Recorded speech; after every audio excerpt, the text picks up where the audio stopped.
for DFS Chalk Talk, brought to you by Triple Play Fantasy. We get it going right after this.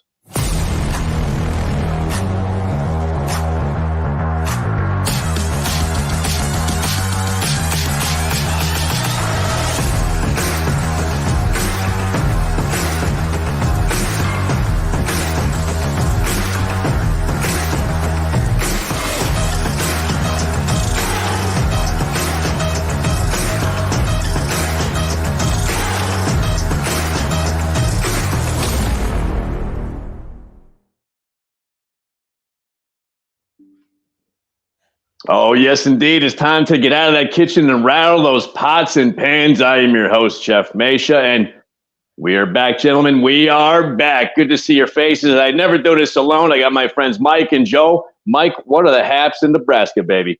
Not much, man. Just living the dream. It's been awesome. We've been chasing lightning bugs. We had an awesome fourth. My two older kids, I guess, came up. We hung out all week and caught a lot of fish and just had a great time. It's been awesome, man. I love living in the Midwest. How are things going for you, my man? I could not be better, my friend. So Surfside Beach, South Carolina is where it's at. Trust me. So, and speaking of where it's at, nothing says where it's at like the basement in Connecticut. Joseph, what's going on? Survived family vacation in Martha's Vineyard and got out of there in a fog and looked at the clock and the calendar and said, holy shit, we got a football season here to start prepping for.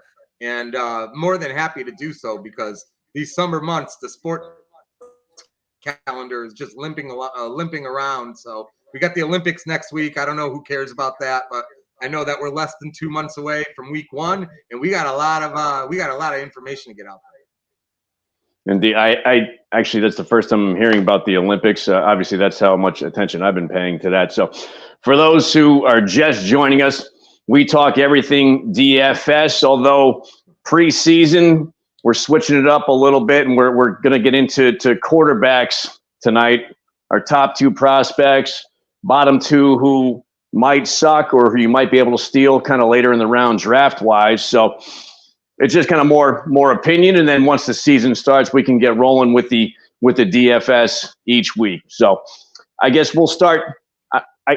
I'll throw it to you guys. You want to start with the top or bottom? That sounds like a really inappropriate question. I always say bottoms up, so let's go bottom and let's just keep it off. Mike, take it off. Okay, so take it off, baby. Guys that I talk about when I'm talking about the bottom, I know Jeff, you kind of took a different angle than I did on this approach. But the guys that I'm like talking about are guys that you're going to be getting later on in the draft. If you're going to be waiting on people, if you're going to be not drafting a quarterback early, which I know in a lot of super flex leagues, that's always a really bad idea or whatever. But people always kind of like overlook quite a few guys, right? And to me, there's quite a few guys that you can grab that might actually do you some good this season. One of the guys that I'm talking about is Will Levis. Now, Will Levis doesn't seem like he has a whole lot of weapons going for him, but if you watched him last year, he looked actually pretty decent. They don't have they don't have the greatest group of receivers there, but Treylon Burks could come on. He was pretty studly in college. And this could be the year you actually see this guy get going on the offense right there. Another guy that I like to see on that offensive field is Daniel Jones. I really like Malik Neighbors a lot. I think Malik Neighbors is going to be a huge addition to that team. And I think Saquon Barkley being gone does hurt quite a bit. But I think that's going to actually make it to where you're going to see Daniel Jones have to huck the ball a whole awful lot. I don't have huge expectations for this Giant team to be great or anything like that, but I do see a lot of garbage time possibilities with Daniel Jones and Malik Neighbors, and I really, really like those guys. Also, kind of a special bonus to Daniel Bellinger as well, the tight end for that team. I also like him quite a bit this year, especially if you're talking Scott Fishbowl, my man. So, all right, I got to take a little umbrage or offense as far as Will Levis is concerned, because he did say before he started his rookie season that he puts mayonnaise in his coffee. I'm pretty sure he said that, unless it's an ugly rumor. If that's an ugly rumor, it's absolutely disgusting. So a couple of his weapons, you got Calvin Ridley and DeAndre Hopkins, which would be awesome if this was 2019. But this is 2024, and he is Will Levis, and those are those guys. So, I mean, what do you think about that one, Joe? I can't necessarily see Will Levis doing a whole hell of a lot. Well, yeah, so let's take a step back too here, because we're talking about, drafting league. And I think the key here, if you're talking about Will Levis, you got to understand that we're talking about a super flex league. So nobody's suggesting that we tried out Will Levis as our number one QB at the top of the lineup card each week. We're talking about your second QB, third QB when your second one's on a bye. And I will say this, I don't know whether or not to be sold on his talent yet. If I remember correctly, last year, he had that phenomenal 4-touchdown game as a debut. And then after that, I'm looking, he didn't have a game over 20 fantasy points other than that. But I will spend a minute on those weapons, because he had DeAndre Hopkins and Burks last year on a team that was offensively so odd. Adding Ridley and Boyd, Ridley's young. Ridley wasn't even in the league in 2018 or 2019. So he's up and coming. Now he did have Lawrence throwing to. Maybe he won't be as good with Will Levis, but that is a legit option to go across from Hopkins. You're going to have a hard time doubling Hopkins and letting Ridley run free, because he does have that kind of talent.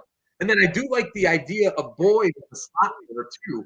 Obviously, with the Bengals, he made his living in that role. Never consistent because he had those two beasts ahead of him.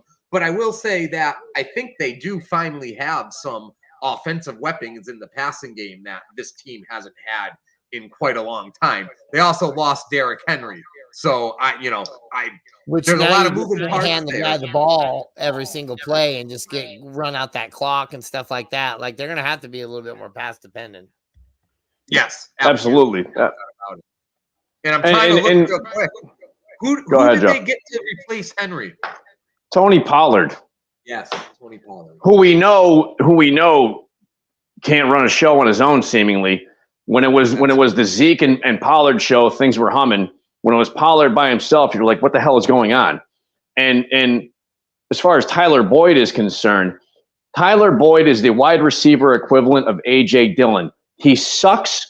No, I don't agree. Never. Dude, every time I pick Tyler Boyd in a DFS, the guy let me down. He had like 0.1 points. He sucks. Never take Tyler Boyd. He sucks. He was buried under 2 Pro Bowl wide receivers. That's what he is again. No. Well, I guess technically he may be, boy. Yeah. Maybe he is still buried. That's true. He is. The situation is actually he's like not only Pro Bowl but Hall of Fame. One of them's a Hall of Famer. That is true. So bottom line, if you're in a super flex and you're talking about your second QB, what are you looking for a week from your second QB in a super flex? If you didn't reach 2 times, you're looking for what, 15 to 18 from your second QB? So the question is, will Will Levis average 18 fantasy points this year, Mikey? I think he can consistently get you that. That's why I'm saying, that's a guy you can grab late in a draft. I feel like you're going to have weeks where you hated it, but you're going to, and you're going to also, in retrospect, you're going to have very few weeks where you're like, yes, I drafted Will Levis, but I think that you can give yourself a pretty good, consistent, like you just said, a 15 to 18. I think that's a pretty solid line. Yeah, again, in a 10-team single QB league, he's no good. But in that super flex situation, or maybe the DFS week where they have a really juicy matchup, it'll be interesting to see. I mean, there's a whole crop of young quarterbacks that are either going to take a step forward this year or they're going to Mac Jones it. And it's going to be really interesting to see who does what. Yeah, and I'm about ready to draft Hassan Haskins in my Scott Fishbowl league. There you go. So that lets you know how I feel about that guy in that backfield. So like I said, go ahead, Joe. I'm sorry. No. What do you got? No, like I said, I took a little bit of a different approach coming into this than these guys as far as the bottom of the super flex. So Joe, as far as your bottom kind of value, who are you looking at? It's funny in the comment about the years. It's funny with these guys that have played 10, 15, 20 years. They've had Matt Stafford has had like so many iterations to his career already. Even Deshaun Watson. For a bunch of different reasons. But those are 2 guys that are in the bottom half of the QB rankings where I can't help but at least be intrigued by. Deshaun Watson's got everything he needs around him to be good, except probably a brain. As far as making good decisions on and off the field. But that team at full strength is so good that I would be hard pressed to not take a flyer on Watson again as my number 2 quarterback in a super flex. And then you look at Matt Stafford, and if that team can just stay healthy in general, we know that Stafford, Stafford is just made to get you 20 a game. They just got to have their health and they got to be full strength. That being said, holy crap. Stafford went under 20 his first 11 weeks last year. And then in the second half, he woke up and rattled off 5 in a row between weeks 12 and 16 of over 20. So obviously the health of Cooper Kupp is paramount there. But it's hard to look at Stafford and fully ignore him, especially when you're talking about Super Bowl championships and everything. No question. And it seemed that Puka Nacua, man, that guy's a stud who could be maybe the number 1 fantasy wide receiver, period. Forget about even in the conversation. I'm hailing both of you because you guys hopped on the Puka Nacua train much earlier than I did last year, and you're both better off for it. So I'll give you. You couldn't even say his name right until like week 8. Whose name? Your name is Mike. I can't say that right. Joe has struggled all his life, Mike. I can vouch for that. And the other thing on that team too is even Kyron Williams, man, as a running back. Like you said, it's a big X factor because of the health situation. But, man, when Kyron Williams was healthy and that whole wide receiving core was healthy, the Rams were something to contend with as far as fantasy was concerned. So I agree there. They can just never stay healthy, unfortunately. Exactly. I mean, from a Browns perspective, I mean, Jesus, we've seen what Deshaun Watson has been. I just don't know if he can get there again. I don't either. So, I mean, he's got all the weapons in place. You have Amari Cooper, who, Amari Cooper is kind of one of those guys where he kind of has his ups and downs, but he's a legit number 1. You got Jerry Jeudy, who I got questions about coming over from Mike's team, Denver, but they were a dumpster fire. Period. I think Jeudy has some talent. Elijah Moore, and then you got Nick Chubb coming back. So the Browns really have a lot going on. I just wonder if Deshaun Watson can get back to the Deshaun Watson that we've seen in the past. That's all. Did you guys see Nick Chubb squatting? Yeah. No. Like 2 school buses? Coming off an ACL, or what was the injury for him? Achilles? I don't remember. ACL and MCL. That's crazy. Something horrific that we all saw and wish we didn't see. Right. But then he's squatting school buses, man. It was crazy. When I look at Deshaun Watson, I'm looking at his rushing numbers from last year. And in week 1, he went for 45 and a touchdown. After that, he really didn't do a ton on the ground. And I think that's where it's like, don't eat the apple with Watson, because you think about him having Amari Cooper. And, even if Cooper gets his average and then you get 50 yards rushing out of Watson and a touchdown every other week, which, is viable when he's clicking. Those are good fantasy numbers for where you could potentially draft him. He didn't put it together last year. It'll be interesting to see. I heard that him and Bob Kraft spent a lot of time together this past summer. So I don't know if at the massage parlor or where? Yeah, that's what a little birdie told me. If I'm Deshaun Watson, I might want to stay away from where Bob Kraft frequents, just given his issues in Houston, but that's just me. One more side thing about the Cleveland Browns, that you can't forget that they have Joe's favorite tight end, David Njoku, who is actual David Njoku, but Joe can't pronounce anybody's name correctly, as we've seen. So, Njoku really came on last year at the end of the year and was top 3 probably. So in any case, after he got baptized by fire, he was phenomenal. I mean, I don't know where he came. I mean, he's been around a long time, but and he looked like a beast out there all year too. I'm telling you, dude, that fire changed him. Yeah, that's true. He did. So like I said, I took a bit of a different approach. When I was looking at the bottom of the guys, I was kind of more going to be bagging on people. So and you guys I think, disagree with me on this one. The first one that I really have hesitation about is Justin Herbert. I get it. You have the Jim Harbaugh factor, but Herbert seemingly lost everybody and their brother that was on his team. At running back now, he's got the Baltimore rejects of Gus Edwards and J.K. Dobbins. And then at wide receiver, you have Josh Palmer, Quentin Johnston, and Ladd McConkey, which I think last year were the debate team at UC Berkeley. But now they're wide receivers. Phil McConkey, 86 Super Bowl for the Giants, baby.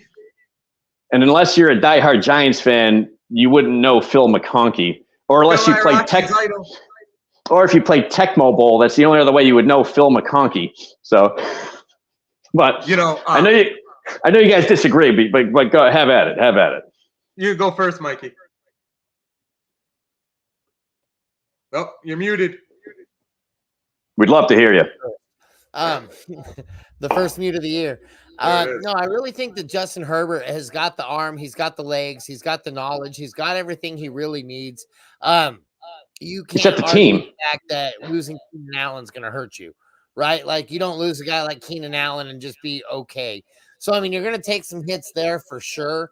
But I feel like the youth and the speed and now the new coaching schematic on there is going to really help things out. I don't really like the running game so much, but I think the running game is at least adequate, right? Gus Edwards has always been serviceable, right? That's a guy that if you don't draft him, you face him in week 7, week 8, week 9, or even deeper in the season, and that guy's putting up 15 to 20 points every single week and then peppering in a 30 in there every now and again.